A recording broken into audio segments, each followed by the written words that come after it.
Météorologue chez Environnement Canada se joint à nous. Bonjour, Monsieur Quentin. Oui, bonjour. Vous rappelez-vous avoir vu déjà un début de saison aussi exceptionnel?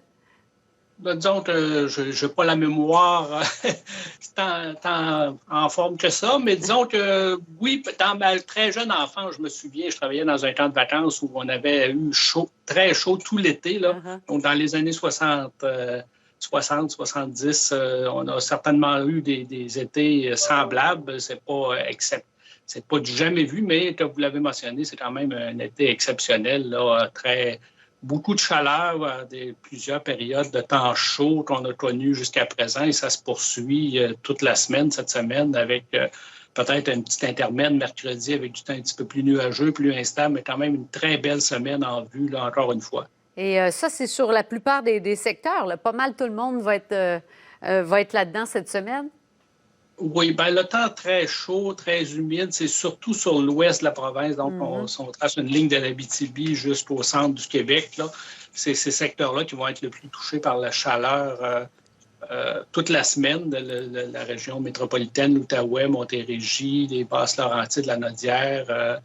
C'est certains qui seront les plus touchés avec des températures demain avoisinant les 32 à 34 et les journées les plus chaudes, les plus humides, comme on l'a mentionné, c'est plus jeudi, vendredi également.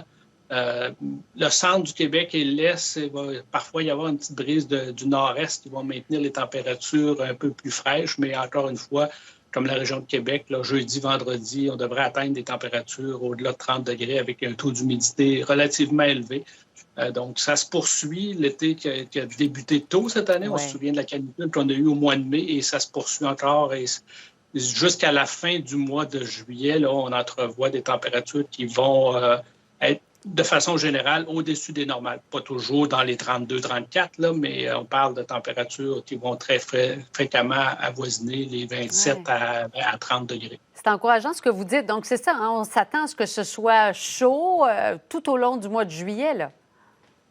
Oui, exactement. Donc, d'ici la fin juillet, là, c'est vraiment des températures au-delà des normales, puis c'est valable à peu près partout au Québec. Par contre, au point de vue précipitation, on connaît une période de sécheresse assez soutenue depuis le début du printemps au Québec et ça devrait se poursuivre. Les précipitations sont assez éparses et on devrait demeurer de façon générale avec un déficit de précipitation significatif d'ici la fin juillet. Pour le mois d'août, on verra, là, c'est beaucoup trop loin, mais c'est quand même important à souligner là, pour les agriculteurs. C'est vrai, et on fait attention en forêt aussi. Mais merci beaucoup, M. Quentin, d'avoir pris le temps d'être avec nous. Un plaisir. Au Bonne revoir. journée.